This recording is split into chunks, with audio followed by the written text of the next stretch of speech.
Well,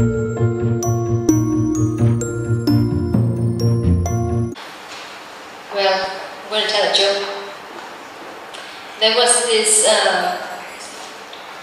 Sunday school, and the Sunday school lesson was about the Garden of Eden. And the teacher was going, through, giving details about the fall, and, the situation in the Garden of Eden. Then she said to the students, why don't you draw a picture to tell the story, of what happened in the Garden of Eden. So then there's this little boy, Tommy, he decided, to draw. So he drew a car, and in the front seat of the driver was a man driving, and at the back there was a woman and man. So the Sunday school teacher was very puzzled. She was a bit concerned. What does this mean? Because it didn't look like a picture, representing what would happen in the Garden of Eden. So she asked the little boy, "Can you tell me something about your picture?" And he said, "Yes. In the car is God, and He's driving Adam and Eve out of the garden."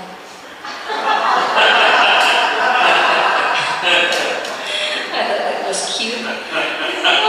Praise be God. Father God, I thank you that you are so good to us, that you are faithful, that you are here, and it's by faith.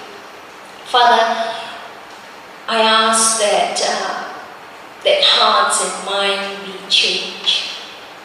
My prayer this morning is that the hearers will truly grow exceedingly beyond my imagination, but with great expectation that you are God that brings change. People have to change, Father, because when our lives are centered on you, we can't help but change. So Father, I thank you for the hearers, that they hear the word of God. They receive in their heart, Father, every distraction of the enemy, every lie of the demonic. I take authority over that, and I just rebuke you, and I bind you. You shall be silent. You will not whisper nor shout in the hearer's ears, but there will be peace, and there will be such an awe of your truth. In Jesus' name, amen. I thank you. I'm going to continue where last week, where I've been talking about Father God, and of course our relationship with Him, being His children, and quite often we don't realize the significant and the important and powerful demonstration of God's love to call us to be His child. It is not a small matter. If we come to a place where truly in our hearts we believe that we are His child, you can live life. Hear me out. You can live life victorious. Amen. Because that's your core identity. It's not what your father said, your mother didn't do, or your teacher said, or what the world has said and declared. It's what Christ says about you. That is the most important thing in your life. And when we come to realize who we are in Christ, sons and daughters of the Most High God, when you face challenges, you will have a different outlook, a different perspective when it comes against you, saints. May it be man, the world, or even the demonic, because you are moving and living and breathing in that core identity, that it becomes so natural, you know who you are. It's your God-given right. Saints. Last week, I talked about, being a child. And sometimes we associate children like running around. We saw some of the kids here. Am I right? So we think, in that way, but quite often we need to see how does God see us, or how does God expect us to be. Now, Christianity, there is stages. From a child, we are to go to become mature Christians, grown up, adults in the faith. Now, God's view is that we become like Jesus. We talk like Him, we sound like Him, we represent Him, we deal everything in life like how Jesus. That's what He wants. Because, Jesus is an example. And, you think about Jesus becoming a man. Therefore, it's possible for us to become like Christ-like, because Jesus gave that example as a man. Do you understand? Even though He's God, but He's a man. He did things as a man. He depended on the Spirit of God. So, being a child of God, is powerful. The enemy doesn't want you to know this. The enemy doesn't want you to come to be, effective in the kingdom of God, because God is calling for sons and daughters to be positioned in the kingdom of God, to take hold for the Father. Amen. You see, we all got assignments, okay? But He can't give some of the things that sometimes we want. It's because there's no maturity in faith. You and I know you're not going to give your car keys to a 10-year-old child, would you? That's logically. Do you know what I mean? So God is waiting on His children to grow up so that we advance the kingdom of God. That is His whole purpose. It's His kingdom. Doing your Father's business. We all have something to do for our Father's business.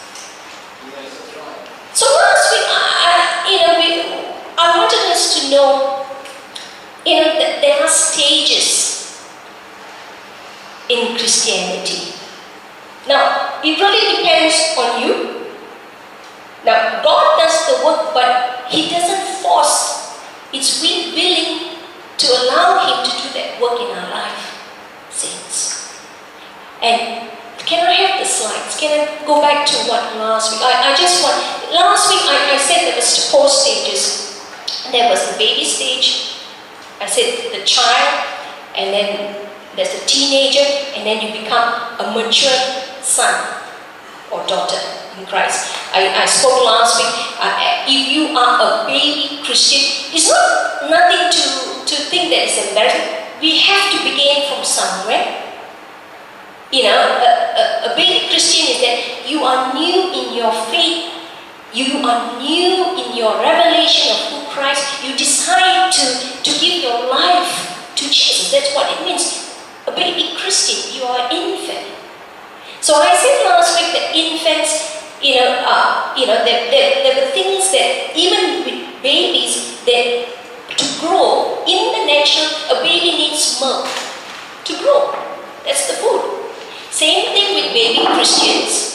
And matter of fact, I won't stop at baby Christians. I would say all Christians need the Word of God. It's milk, it's food to nourish you, to help, to develop, to strengthen the milk.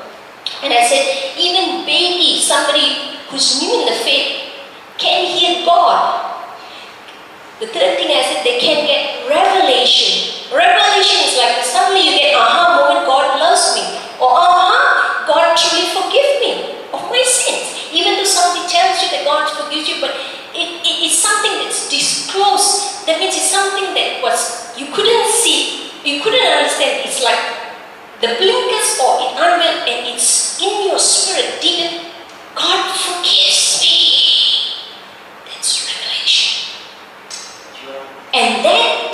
makes such a change in one's life. Because amount of preaching, and sometimes you tell them and they don't get it. So God can give revelation to new believers, baby Christian. Baby Christians also can praise God. And it is significant and important. We don't just come here to sing songs for the sake of singing. We worship and praise because there's power when we praise God. Enemy hates it. He hates it when we sing and worship, but he hates it because you are declaring who God is in your life and who he is through music. We can praise him. And of course, the last thing was, I spoke last week about being carnal. We looked at, in Corinthians and saying that, there is such thing as moving in the flesh. That means carnal is like, God called you as a Christian, but you're still not familiar. You don't know how to walk the walk. Yeah, you're not familiar. It's everything new. You need to learn. And you tend to fail. Don't beat yourself, because if you are new in Christ, you are going to make mistakes, saints.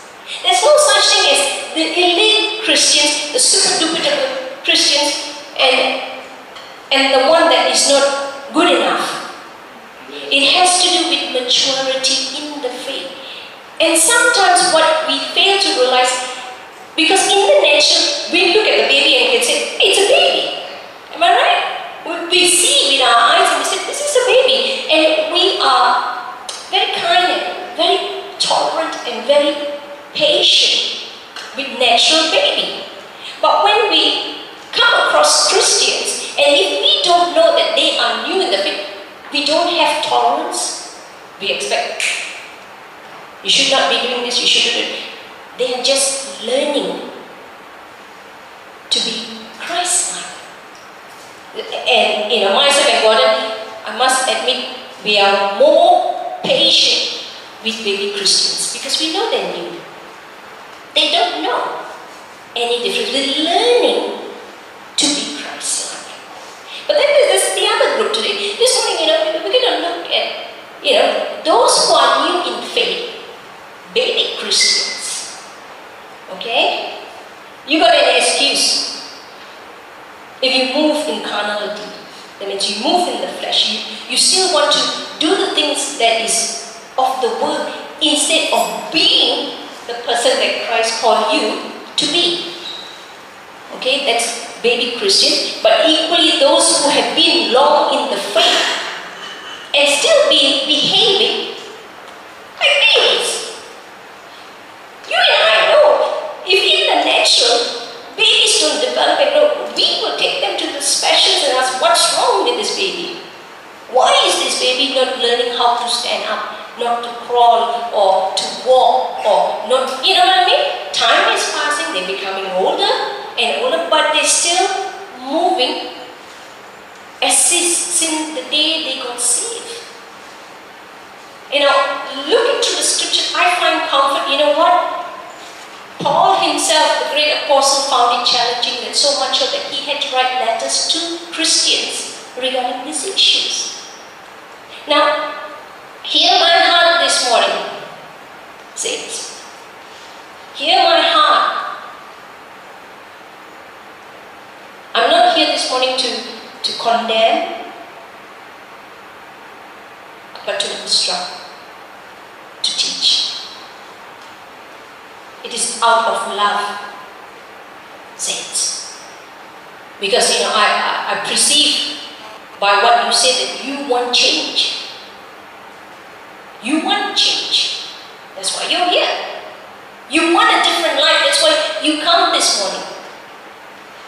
But it's about time we realize we have to let God do that change and not fight with Him. Change must take place so that you can be effective and damage the kingdom of darkness and its works.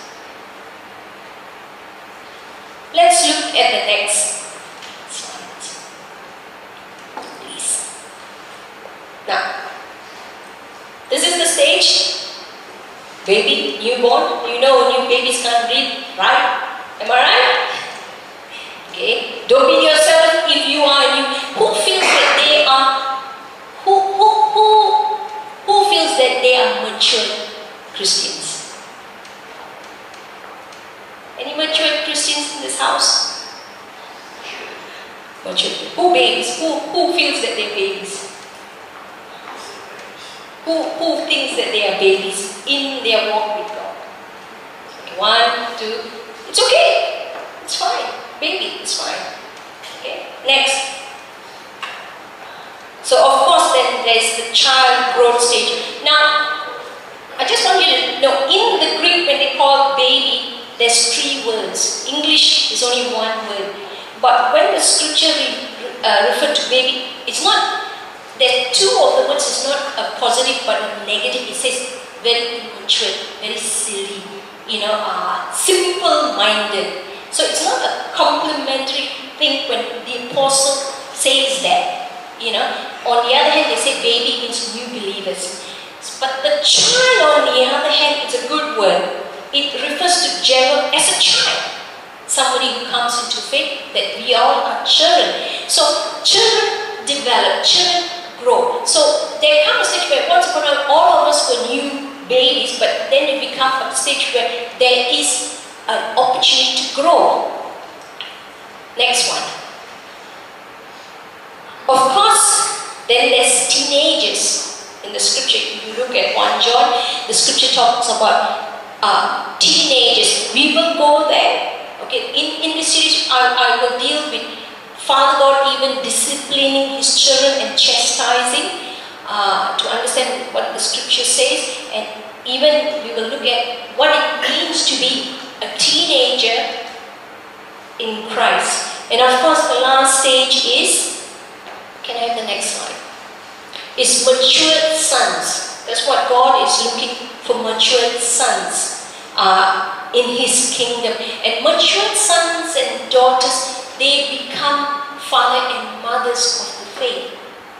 Okay? So often we don't have proper parenting in the natural. So what God even knows and recognizes, so he plays in his house. Remember, we are his family. We belong. So we are brothers and sisters in Christ because we got one Father. So what he wants, he realized that, that there's in the natural, sometimes we don't have good figure. So God, what he does, he raises up fathers and mothers of faith in the church to become spiritual parents. And spiritual parents has nothing to do with age, in gender. It's just that something that God gives, and it becomes very natural. And God wants to raise all of us to be, sons and daughters matured and become fathers and mothers of the faith to those who do not have proper parenting.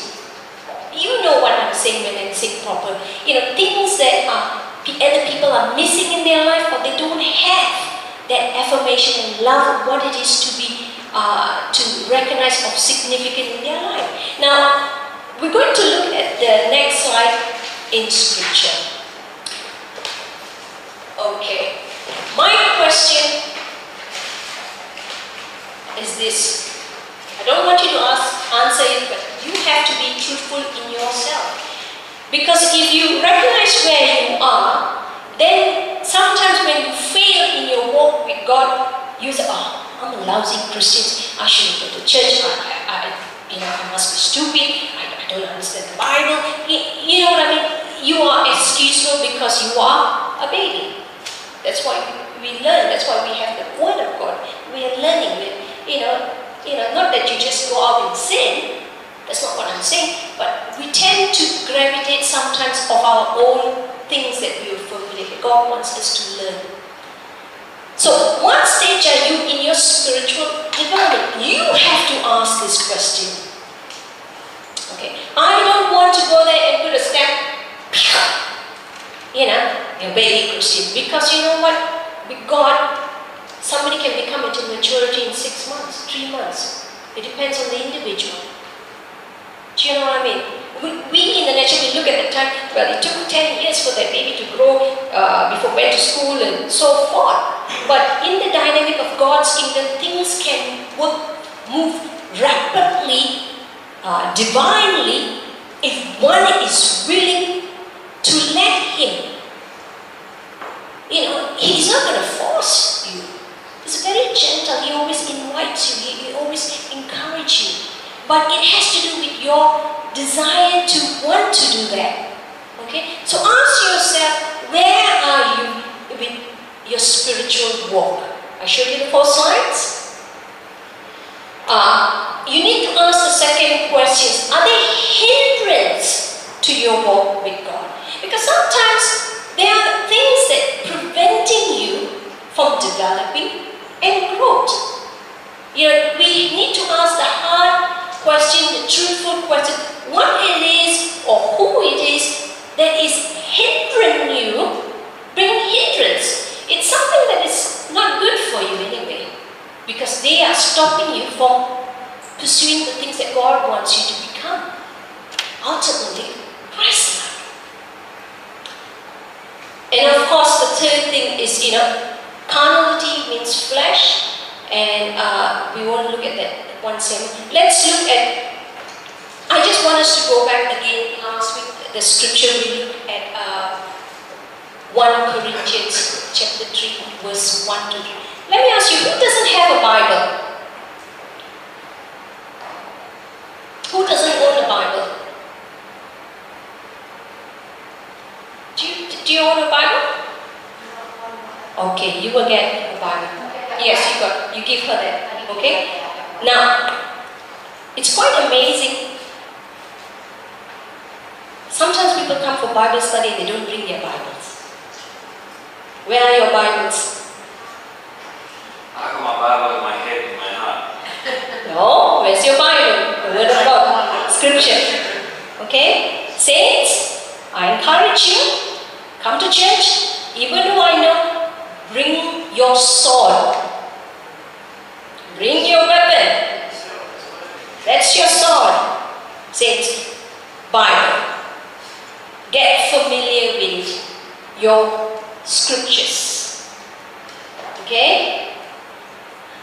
Now we're going to look at what the apostle says. I was looking at the translation, but I like the translation when I was looking at the Good News Bible. I thought it was quite good. Okay.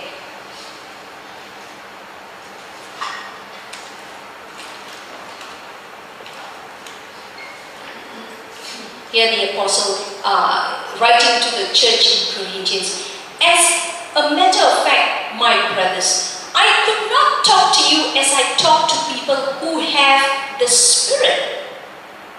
Okay? I have to talk to you as though you belong to this world, as children in the Christian faith. I had to feed you with milk, not solid food, because you were not ready for it.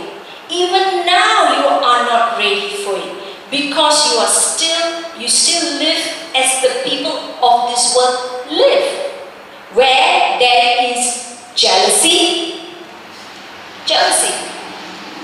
okay, among you, and you quarrel with one another. Doesn't this prove that you belong to this world?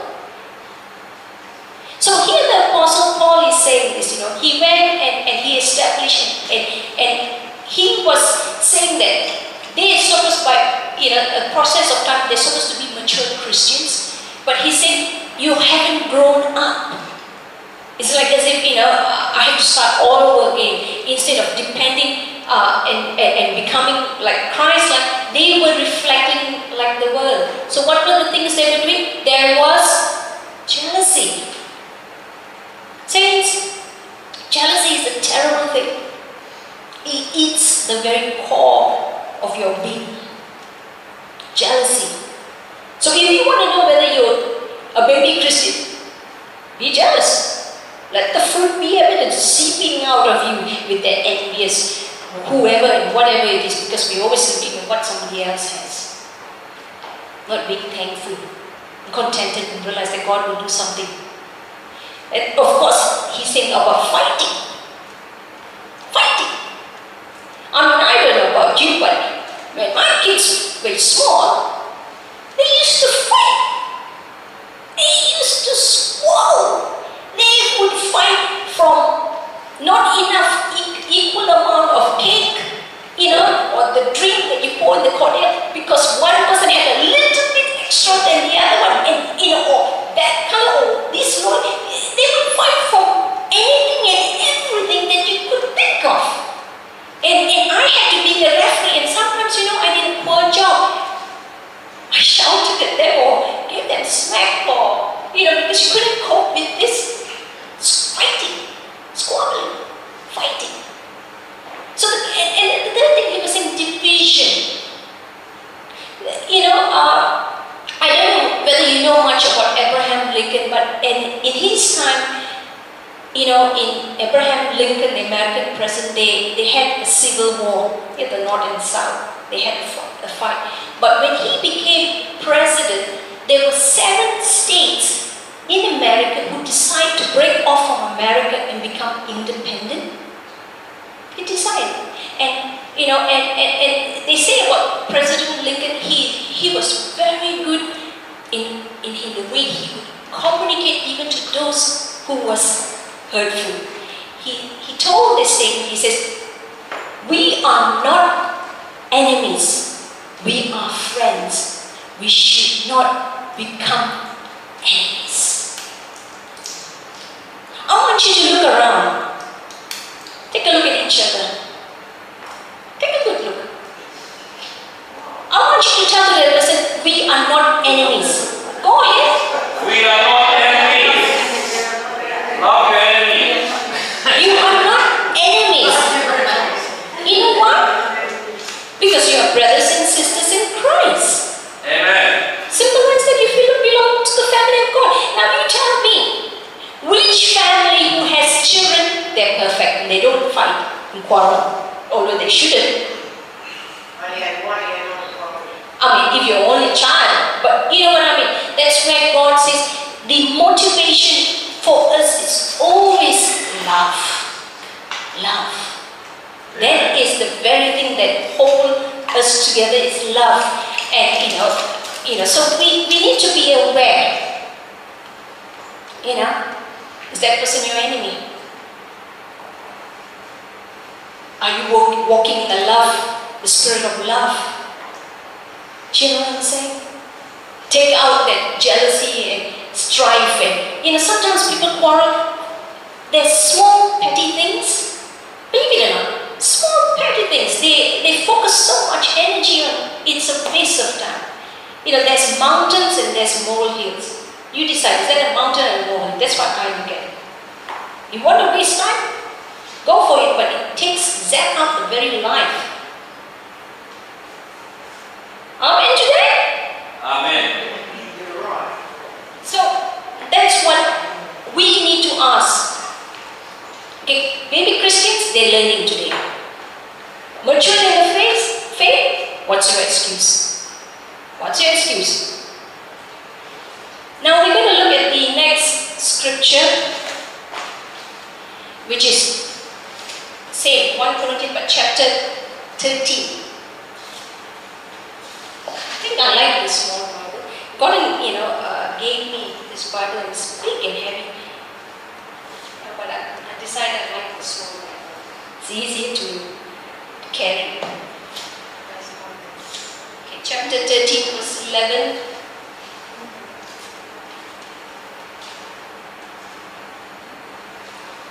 Okay, now here again Paul is speaking. When I was a child, I spoke as a child. I understood as a child. I taught as a child.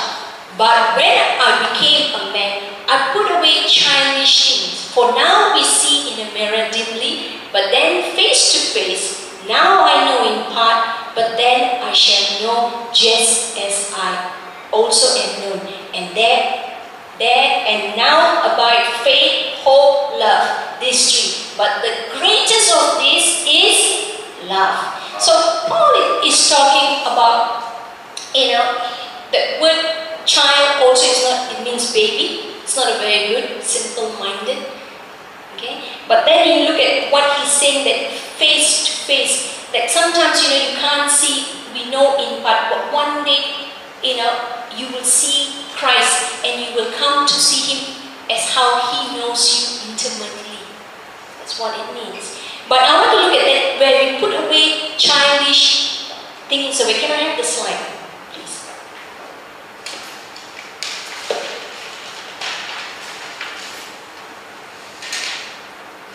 Yeah. So Paul said he put away speaking, childish thoughts. Speaking. I don't know about you, but when my Rina was young, when they're 1 year old, the way they spoke, they're learning how to speak. I remember that she wanted to say butterfly, but she couldn't. She would say butter cheese. I said, no, it's butterfly. Butter cheese. So, coming to a stage where we want to grow, even it affects the way our speech. How do you speak? Is it words of encouragement? Is it words of kindness? Is it words that would bring affirmation to the other person? Sometimes, we are so familiar in the way we speak that we don't realize, stop and think what comes out from our mouth. I grew up in a family, we swear. Oh, we swear. And you know what? I didn't swear in English. I could swear in 4 different languages. Mind you, swear in 4 different languages. It was terrible. It was common when we swore. In my household, when we grew up, we had fights. The whole neighborhood probably knew we were fighting. It was not a quiet, simple communication, gentle. No. It was, you tell me one thing, I tell you 10 things. Okay? Cut and dice. That's what the tongue. Until I got married, believe it or not, it was my dear husband who said to me, why is that your mouth comes out? Blip, blip, blip, blip, blip, blip, blip, blip, blip, blip, blip, blip. You know what? I never thought about it. It was so part of your speech. You don't stop to think, oh, I should say this. It so often comes out without even thinking. Out of the abundance of the heart, the mouth speaks. Do you know what I mean? It's so, it was, at first when he told me, you think I would accept what he said? I was offended. I was so upset. How dare you say this to me? And did I receive it? No, I had a big fight with him. Oh yes, I had a big fight with him. And I used blip, blip, blip, blip, blip, blip, blip, blip, blip, blip. That man is a very patient man. You know what? Can I tell you? He didn't say a word. That's my husband. What he did was prayed for me. He didn't say a word. That's my, I thought you were a bit tough. That's what he is. To realize, because God knew what kind of husband I needed. Amen. Do you know what I mean? Because he knew that I had so much of brokenness that this man was able to help me come up through that process. Okay? I'll be honest, I never really see God. God is not the one to get angry. Actually, it is, the stability in for me, because I saw a lot of chaos. So he was there. He restored my opinion in men. Believe it or not. So speaking, so if you are a new Christian, you will learn to speak. There will be a change. But if you have been with the Lord 10 years and you're still speaking foul languages, something is wrong here. There's something wrong here. Do you understand what I'm saying? You get the drift. Because the Bible says this, okay? Bible says this in James. How can you pray to God and praise Him, and the next thing your very same mouth you start defiling words? How can from the same river? Do you understand? So Paul says he put away childish speaking. The second thing is understanding. New Christians have understanding, limited understanding. When my children were small, they didn't know there were some things that could harm them.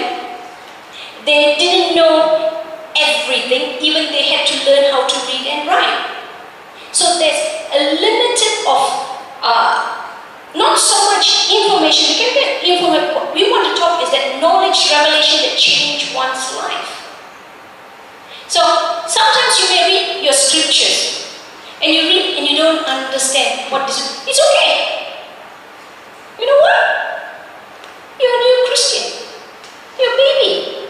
You're not supposed to know from A to B and up from the front because you are new. So you're beginning to discover, you're beginning to know, oh, this is God's ways. I get it. What not to do, what should I do, how God, to hear God and how to react and do stuff. So your understanding can be limited. But again here, if you are walking with the Lord for 10 years and you're still battling in basic foundation, just simple foundation, something is missing. Something is hindering. Maybe you're not feeding on milk. Do you understand what I'm saying? Because what's the goal?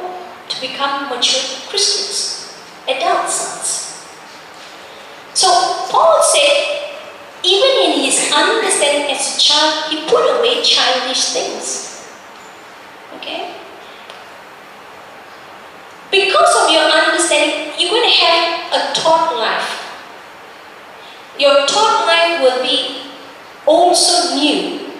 And that's why the Bible says about renewing of your mind. When I came to know Christ, it didn't automatically, well, this is how I taught and I changed. It was a process. Sometimes it gets pretty frustrating because you want things to move fast. You want to experience and taste and what you hear people say about, but it's a process where God has to deal with your thinking.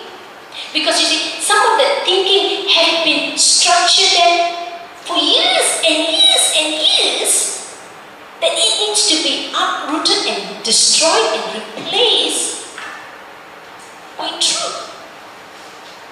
By truth. Saints. It's based on your thinking. How you think will dictate how you feel, and that's how you react. What's going on? You need to take mental note of what goes to your dialogue within yourself, about yourself and about the world and what's happening around you. Because God is changing you. Amen. I'm going to leave that for today.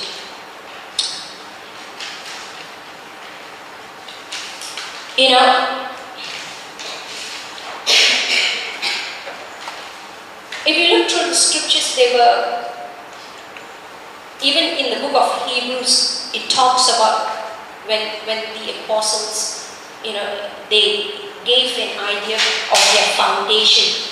He taught them, the new Christians, about repentance from dead works. He taught about baptism. He taught about laying of hands. Okay. He taught about resurrected life. He taught about eternal life. Those are the ABCs that we are beginning to learn. And from there, you will build your life in Christ Jesus. Are we okay? Yes, sir. Okay?